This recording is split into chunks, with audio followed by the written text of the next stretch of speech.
नमस्कार. दिलखुलास गप्पामध्ये मी उमाकांत चौंडे आपलं मनपूर्वक स्वागत करतो. दिलखुलास गप्पामध्ये आजपर्यंत आपण अनेक व्यक्तींना भेटलो, अनेक विषयावर चर्चा केलेली आहे, दिलखुलास गप्पा मारलेल्या आहेत. आज मात्र एक वेगळ्या आणि संवेदनशील अशा विषयावर आपण गप्पा मारणार आहोत, दिलखुलास बातचीत करणार आहोत. त्यासाठी तो विषय आहे मानवी हक्क. आणि मानवी हक्काचे अभ्यासक आणि माझे मित्र अरविंद माने वेळात वेळ काढून स्टुडिओत आले, त्याबद्दल सर्वप्रथम मी त्यांचे आभार मानतो. अरविंदजी, आपलं स्वागत. नमस्कार. त्याचबरोबर आजचा जो महत्त्वाचा विषय आहे, जो सर्वसामान्यांना असं वाटतं की मानवी हक्क, त्यांनी बऱ्याच वेळेला हे शब्द ऐकले, बऱ्याच वेळेला हक्क आणि मानव हक्क असं काहीतरी त्यांच्या लक्षात आहे. पण नक्की मानवी हक्क म्हणजे काय, त्याची संकल्पना काय, हे जरा आमच्या दर्शकांसाठी आपण विशद केली तर बरं होईल. जरूर. मानवी हक्क हा शब्द जो आहे मुळात ही एक आधुनिक संकल्पना आहे. अच्छा. परंतु ह्या शब्दाचा अर्थ जर पाहायला गेलं तर माणसाला माणूस म्हणून त्याच्या जन्मापासून जे काही अधिकार किंवा हक्क मिळालेले आहेत त्याला आपण ढोबळमानानं मानवी हक्क असं म्हणतो. अच्छा. कारण जन्मापासून म्हणजे काय की मातेच्या उदरामध्ये गर्भावस्थेपासून तो जन्म मानलेला आहे. तेव्हापासून त्या बाळाला, त्या माणसाला, त्या मानवी जीवाला जे काही पोषक वातावरण हवं असतं, जे काय आता बाळ पोटात आहे म्हटल्यानंतर मातेनं चांगला आहार घेतला पाहिजे, चांगलं पाणी शुद्ध प्यायलं पाहिजे, तिला प्रदूषणाची कुठली हे होता कामा नये. तर अशा प्रकारचे जे हक्क आहेत त्याला एक ढोबळमानानं माणूस म्हणून जगण्यासाठी मानवी हक्क असा एक शब्द आलेला आहे. अच्छा. आणि मग हा मानवी हक्क जो आहे तो पार जन्मापासून माणसाच्या मृत्यूपर्यंत हा संपूर्ण जीवनभर व्यापून राहिलेला आहे, असा एक त्याचा अर्थ आहे. हे थोडंसं म्हणजे मी म्हणतो याहून सोप्या भाषेत जर सांगायचं असेल तर काय सांगाल की मानवी हक्क म्हणजे काय, किंवा मग त्याची संकल्पना काय? मग संकल्पना हीच आहे की हा शब्द जरी आधुनिक असला तर प्राचीन काळापासून जेव्हा त्याला पाहतो आपण की समजा आपण एका नदीचं पाणी पितो, पण तिथं कुठला नियम आहे का की या नदीचं पाणी पिऊ नये? आपण श्वास घेतो, कुठला कायदा आहे का आपण हवा घेऊ शकत नाही? तो जो हक्क अप्रत्यक्षरित्या अबाधितपणे मानवी जीवाला या जीवसृष्टीकडून, निसर्गाकडून लाभलेला आहे, तो नैसर्गिक स्वरूपाचा हक्क ज्याला तुम्ही प्रॅक्टिकली प्रत्यक्षात अनुभवतो तो मानवी हक्क. अच्छा. आता तुम्ही प्राचीन हा शब्द वापरला, त्यामुळे मला असं विचारायचं आहे की आत्ता आपण मानवी हक्क आयोग, जागतिक मानवी हक्क आणि त्याची पायमल्ली झाल्यानंतर त्याच्यावर होणार हे सगळं आपण ऐकतोय, बघतोय, वाचतोय, सगळं ठीक आहे. परंतु प्राचीन काळामध्ये मानव होते, त्यांना देखील अधिकार होते. बरोबर. मानवी हक्क त्यावेळेस देखील असेल किंवा नाही माहीत नाही, पण जर असेल तर कशा प्रकारे होता? अच्छा. कसं आहे, प्राचीन काळापासून जी काही मानवी संस्कृती, मानवी सभ्यता या पृथ्वी तलावरती जी अस्तित्वात आली त्यामध्ये मानव हा नैसर्गिक स्वरूपात मानवी हक्क उपभोगत होताच. बरोबर. परंतु ज्या वेळेला या पृथ्वी तलावरती, या विश्वामध्ये अनेक धर्मांची जसजशी स्थापना होत गेली, बरोबर, तसं त्या प्रत्येक धर्मसंस्थापकानं प्रत्यक्ष म्हणा अप्रत्यक्षरित्या म्हणा त्या त्या धर्मामध्ये मानवी हक्कांची उपाययोजना करून ठेवलेली आहे. आता त्या काळी त्या त्या धर्मामध्ये ज्याला काय म्हणतो आपण मानवी हक्क असा शब्द नाही आहे. अच्छा. बरोबर. परंतु बंधुत्वानं वागलं पाहिजे, समतेनं वागलं पाहिजे, प्रेमानं वागलं पाहिजे, ही जी काही शिकवण आहे त्या त्या धर्मसंस्थापकांची, बरोबर, तो खऱ्या अर्थानं तो मानवी हक्क त्या त्या धर्मामध्ये, ज्याला फॉर एक्झाम्पल आता हिंदू धर्माचं उदाहरण घ्या, वसुधैव कुटुंबकमची संकल्पना आहे, बरोबर, किंवा विश्वबंधुत्वाची संकल्पना आहे. तर ह्याच्यामध्ये सर्वांनाच बंधुत्व तिथं अपेक्षित आहे. तिथं मग त्यांनी असं कोणाला द्वेष करा असं सांगितलेलं नाही आहे.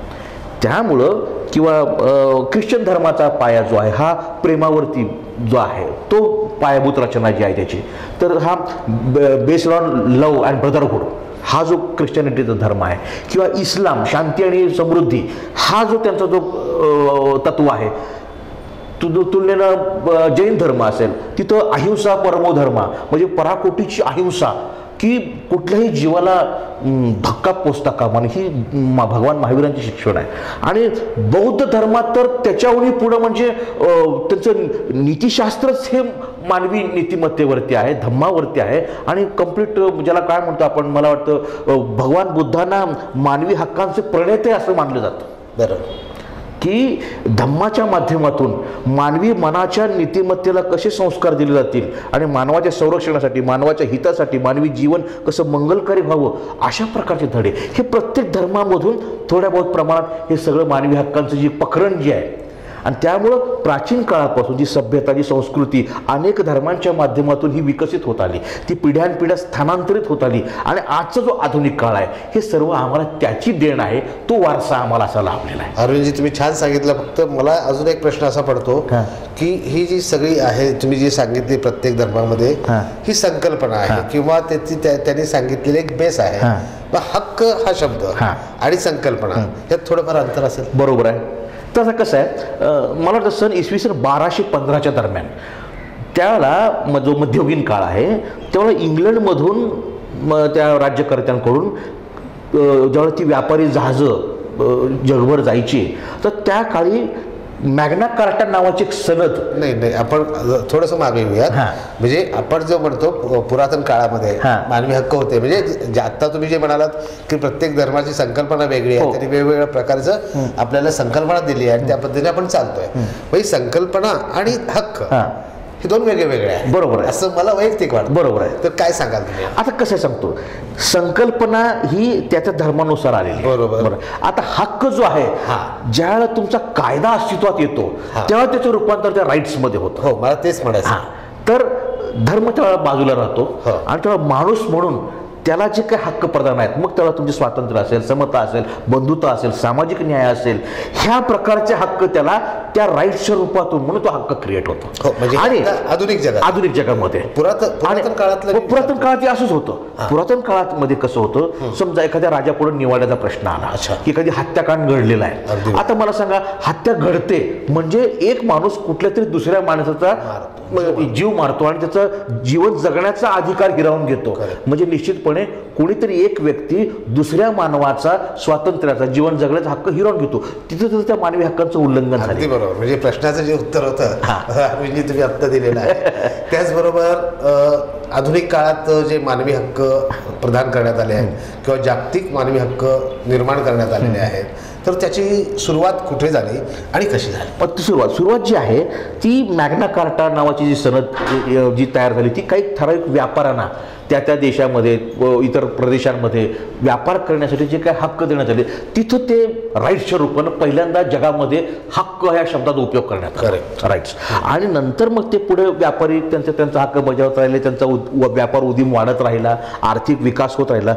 परंतु ह्युमन राईट्स, मानवी हक्क खऱ्या अर्थानं जर शब्द अस्तित्वात आला असेल तर तो गेल्या 20व्या शतकामध्ये ज्यावेळेला जगानं 2 महायुद्ध पाहिली, पहिलं महायुद्ध आणि दुसरं महायुद्ध, आणि त्यावेळेला प्रचंड मानवी नरसंहार झाला, अब्जावधी रुपयांची म्हणजे नासाडी झाली, संपत्तीचं नुकसान झालं. त्यावेळेला मात्र ज्यावेळेला काही अनेक राष्ट्र एकत्रित आली आणि तिथून वाटायला लागलं की हे मानवी जीवन कुठेतरी शांततामय, सौहार्दपूर्ण, सहकार्यपूर्ण झालं पाहिजे, आणि त्यासाठी त्यांनी एक सनद तयार केली. मग तो ज्यावेळेला लीग ऑफ नेशन्स तयार झालं आणि त्याच्यानंतर युनायटेड नेशन्स, ज्याला संयुक्त राष्ट्रसंघाची स्थापना झाली, त्यावेळेला मात्र 10 डिसेंबर 1948 रोजी universal declaration of human rights, ज्याला म्हणजे मानवी हक्काचं वैश्विक घोषणापत्र, अगदी बरोबर, त्यात एकूण 30 कलम आहेत, त्याची जेव्हा निर्मिती झाली तेव्हापासून खऱ्या अर्थानं हा मानवी हक्क हा शब्द प्रचलित आणि प्रसारित झाला, की ज्याला कायद्याचं रूप आलं. हे झालं मला जागतिक स्तरावर. परंतु भारतासारख्या फार मोठ्या देशामध्ये देखील जागतिक हक्कासाठी जी चळवळ झाली किंवा आज जी चळवळ या ठिकाणी प्रस्थापित आहे त्याविषयी काय सांगा? एक सांगतो आता. तर ती जी मानवी हक्काचं घोषणापत्र हे ह्युमन राईट्सचं बेसमेंट आहे. आता ते एकूण कसं आहे, 2 विभागणे आहेत, 2 प्रकारचे अधिकार आहेत. एक आहे तुमचा सिव्हिल अँड पॉलिटिकल राईट्स, म्हणजे नागरी आणि राजकीय हक्क. आता ह्याच्यामध्ये काय येतं, नागरी म्हणजे स्वातंत्र्य, समता, बंधुता, सामाजिक न्याय वगैरे वगैरे. पॉलिटिकल राईट्स म्हणजे काय की मला मतदानाचा हक्क आहे. करेक्ट. मला माझ्या चॉईसनुसार माझा नेता निवडण्याचा हक्क आहे. अगदी बरोबर. आम्हा नागरिकांना आमच्या आवडीचं सरकार निवडण्याचा हक्क आहे. म्हणजे राईट टू डिटर्मिनेशन ज्याला म्हणतो. राईट. हे पॉलिटिकल राईट्स. अच्छा अच्छा. आणि मग दुसरा जो प्रकार जो आहे हक्कांचा त्याला म्हणायचं economic, social and cultural rights, म्हणजे आर्थिक, सामाजिक आणि सांस्कृतिक हक्क. क्या बात. आता इकॉनॉमिक म्हणजे काय तर समान कामासाठी समान वेतन, की स्त्री आणि पुरुष ह्यांचा जो काही वेतन दर आहे की असं काही स्त्री म्हणून कमी आणि पुरुष म्हणून जास्त असं नव्हे, तर त्यांना समान कामासाठी समान वेतन असेल. किंवा प्रत्येक माणसाला त्याच्या आवडीनुसार व्यवसाय करण्याचं स्वातंत्र्य आहे. की असं लादू शकत नाही तुम्ही, तर कोणाला इंजिनियर व्हायचं, कोणाला डॉक्टर व्हायचं वगैरे वगैरे. आणि मग इतर काही सामाजिक हक्क आहेत की मला काय माझ्या चालीरीती पाळता याव्यात, मला माझे सामाजिक काही ऋणानुबंध आहेत ते मला जपायचे आहेत. हे हक्क जे आहेत, कारण ब्रिटिश काळामध्ये असा प्रकार नव्हता. ब्रिटिश काळामध्ये भारत देश सगळा गुलाम होता आणि त्यांच्या हुकुमशाही खाली आम्ही भरडलो गेलो. तसा प्रकार ह्याच्यामध्ये नाही. हे आम्हाला राईट्स दिले आहेत. आणि सांस्कृतिक अधिकार म्हणजे काय, प्रत्येक मानवाला, प्रत्येक समाजाला, प्रत्येक वर्गाला आपापली सांस्कृतिक ओळख जपण्याचे एक अधिकार आहेत. मग ते आदिवासी जमाती असतील, काही इतर मानवी समूह असतील, त्यांच्या भाषा, त्यांच्या चालीरीती, त्यांच्या परंपरा, त्यांचे सणवार, हे सगळं जपण्याचे अधिकार आहेत. हे सांस्कृतिक अधिकारामध्ये मोडतो. आणि अशा रीतीनं त्या मानवी हक्कांच्या घोषणापत्रामध्ये अशा 30 कलमं आखली गेली आहेत. आणि त्याच्यानंतर भारतामध्ये ज्याला याचं ज्याला काय म्हणतो प्रतिबिंब उमटलं की 48 सालचं वैश्विक घोषणापत्र आहे आणि त्याच वेळेला भारतामध्ये संविधानाची निर्मिती चालू होती. तर अरविंदजी जे सांगतायत की बाबा जागतिक पातळीवर त्याची स्थापना कशी झाली, त्याचबरोबर भारतात ते कसं यायला लागलं आहे, हे पुढं ऐकण्या अगोदर आपण घेऊया एक छोटीशी विश्रांती आणि परत येऊया मानवी हक्काचे अभ्यासक अरविंद माने यांच्याशी चर्चा करण्यासाठी. आपल्या आयुष्यातील महत्त्वपूर्ण गोष्टींना प्रसिद्धी मिळावी असंच आपल्याला वाटतं. म्हणूनच त्याची जाहिरात करणं हा उत्तम मार्ग. हॉटेल, घर, शाळा, मॉल, हॉस्पिटल, दुकान या सर्वांची माहिती इतरांपर्यंत पोहोचवण्याचे उत्तम माध्यम म्हणजेच in metro news. Channel number 125. आपल्या व्यवसायाची भरभराट करण्यासाठी आजच संपर्क साधा सलीम पटेल यांना. मोबाईल 9370 28 36 29. नमस्कार. आपण Metrocast network India private limited सोबत आहात. आपले आभार. गेल्या 15 वर्षांचा प्रवास अत्यंत सुखद झाला. विना व्यत्यय अखंड सेवा देणं हेच आमचं कर्तव्य. त्यामुळंच आज लाखो संतुष्ट ग्राहक आमच्यासोबत आहेत. खास ग्राहकांच्या मनोरंजनासाठी आम्ही घेऊन येत आहोत जागतिक दर्जाची अत्याधुनिक केबल सेवा. यात सुपर क्वालिटी पिक्चर, सुस्पष्ट आवाज, HD चॅनल्सची शृंखला आणि तब्बल 1000हून अधिक चॅनलसह सेवा देण्यासाठी आम्ही सज्ज आहोत.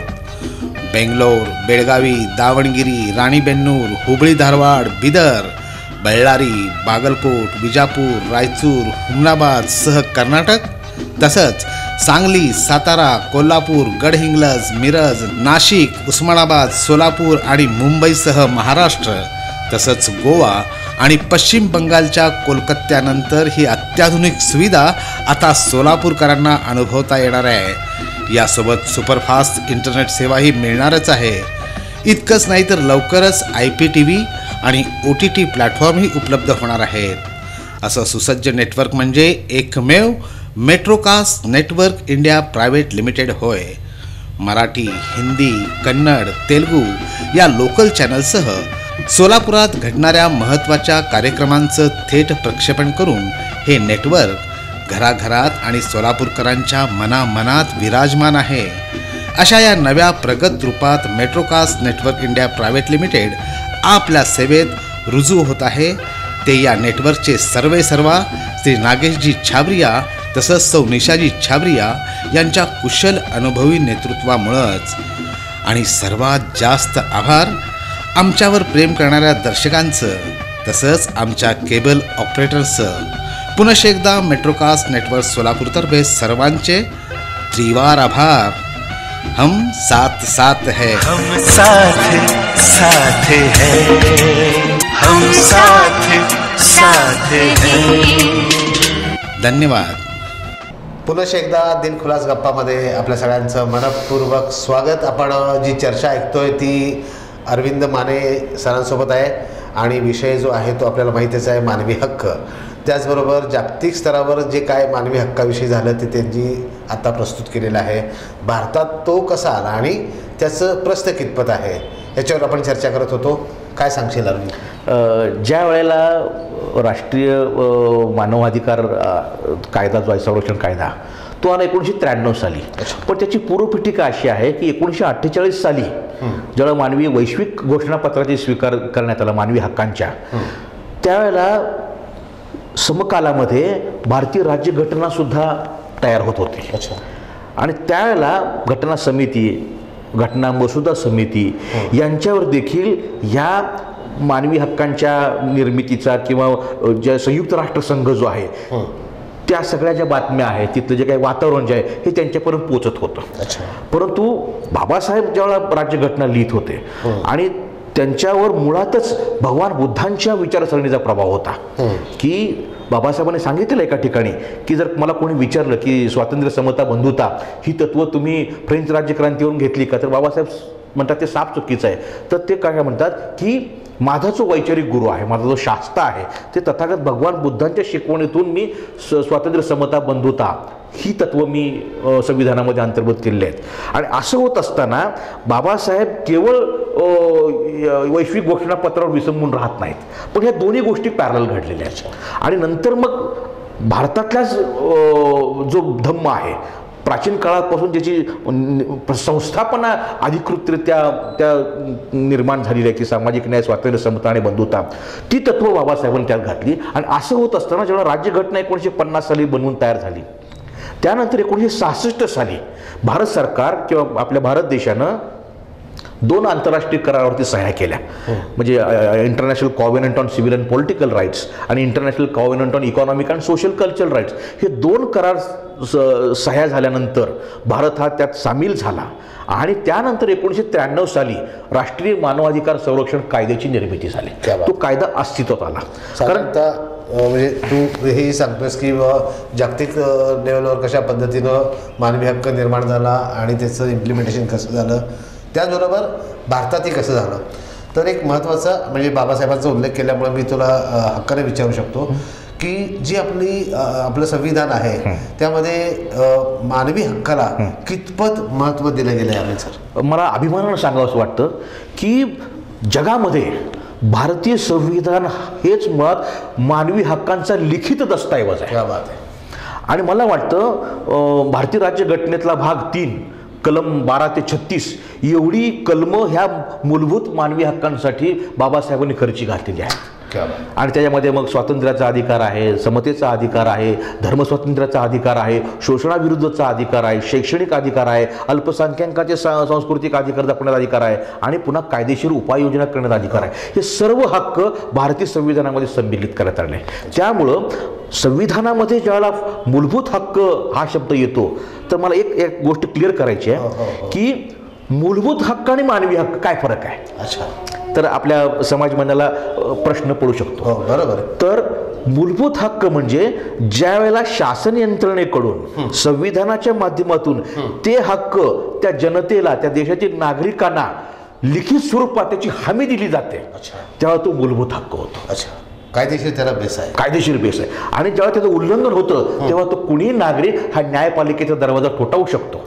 म्हणून बाबासाहेबांनी रचना अशी केलेली आहे, त्या मूलभूत मानवी हक्कांचं जेव्हा उल्लंघन केलं जाईल त्याला कायदेशीर उपाययोजना आहेत आणि त्याची अंमलबजावणी ही न्यायपालिका करेल असं संविधानात सांगून ठेवलं आहे. दुसरी बाजू आणि दुसरं जे आहे की राज्य धोरणविषयक मार्गदर्शक तत्व ही जरी कायदेशीररित्या अंमलबजावणी करायची नसतील तरी परंतु जे राज्य सरकार, जे केंद्र सरकार जेव्हा कायदे बनवेल तेव्हा त्यांना हा मूळ ढाचा सोडता येणार नाही. आणि त्या मूळ म्हणजे चौकट जी आहे स्वातंत्र्य, समता, बंधुता आणि सामाजिक न्याय, तर अशा तत्वावरती कायद्यांची निर्मिती केली जावी. या विपरीत जे कायदे असतील, विसंगत असतील, तो कायदा शून्य मानण्यात यावा असं संविधानात सांगितलं. त्या बात अरविंदजी तुम्ही खूप छानपैकी या ठिकाणी विश्लेषण केलेलं आहे. त्याचबरोबर भारतामध्ये मानवी हक्क आयोग आहे. समजा एखाद्याने मानवी हक्क नाकारला तर त्यावर काय प्रक्रिया असते नेमकं? आमच्या सर्व दर्शक उत्सुक आहेत की बाबा आपण एखाद्याचा मानवी हक्क नाकारला, असं जेव्हा म्हणतो तर त्यासाठी त्यांनी कुठं जायचं, काय प्रक्रिया होते आणि मग पुढं काय त्यांची हे आहे? अतिशय महत्त्वाचा प्रश्न आहे. जरी आम्हाला जागतिक पातळीवरती मानवी हक्क प्राप्त असतील, जरी आम्हाला संविधानाच्या माध्यमातून मूलभूत हक्क प्राप्त झालेले असतील, तरी परंतु या देशाच्या सरकारांच्या लक्षात आलं की त्याची अंमलबजावणी होत नाही, नागरिकांच्या मानवी हक्कांचं संरक्षण होत नाही. आणि त्यासाठी 1993 साली राष्ट्रीय मानवी अधिकार संरक्षण अधिनियम तयार करण्यात आला आणि त्याच्यामध्ये अशा गाईडलाईन्स देण्यात आल्या की देश पातळीवरती एक राष्ट्रीय मानवी हक्क आयोग स्थापन करण्यात यावा आणि राज्यांसाठी राज्य मानवी हक्क आयोगाची स्थापना करण्यात यावी 2 स्तरावरती. आणि त्यामध्ये अशी उपाययोजना करण्यात आली की ह्या आयोगाला काही अधिकार देण्यात आले. ते कसे अधिकार आहेत की आयोगाला असे अधिकार दिले की त्याच्यामध्ये जर मानवी हक्कांचं उल्लंघन झालं असं त्यांना जर कळलं, त्यांना जाणीव झाली, तर ते राज्य सरकारना, केंद्र सरकारना ते आदेश देऊ शकतात की बाबांनो, तुम्ही इथं तुमची कायदा सुव्यवस्था तुमची ढासळलेली आहे, इथं अमुक अमुक समूहावरती अत्याचार झालेला आहे, इथं अमुक अमुक असं मानवी हत्याकांड घडलेलं आहे, त्यावेळेला तुम्ही जाती स्वतः लक्ष घाला आणि त्यासाठी तरी प्रयत्नात राहा. अशी उपाययोजना आहे. त्यामुळं 2 गोष्टी आहेत. एक, जर तुमचा मानवी हक्क डावलला गेला, संरक्षण करला, कुठलाही नागरिक हा न्यायपालिकेचा दरवाजा ठोठावू शकतो, किंबहुना मानवी हक्क आयोगाकडे जाऊ शकतो, तिथं तुमची कैफियत मांडता येते आणि मानवी हक्काच्या सूचनेनुसार त्याच्यानंतर पुढे त्याचा तपास काम असेल, त्याच्यानंतर इव्हन तो आयोग जो आहे तो कोर्टाच्या कागदपत्रामध्ये सुद्धा हस्तक्षेप करून ती कागदपत्र मागवून घेऊन त्याची तपासणी करून खरंच ह्यात काय घडलंय का, तशी त्या सूचना देखील माननीय कोर्टाला त्याची विनंती केली जाते. क्या बात आहे. पुढचा प्रश्न असा आहे की, आणि तो महत्त्वाचा आहे असं मला असं वाटतं की जसं इतर कायद्यांचं उल्लंघन केलं जातं तसंच ह्या कायद्याचा गैरवापर देखील केला जातो का, आणि करत असेल तर त्या कुठल्या पद्धतीनं केला जातो?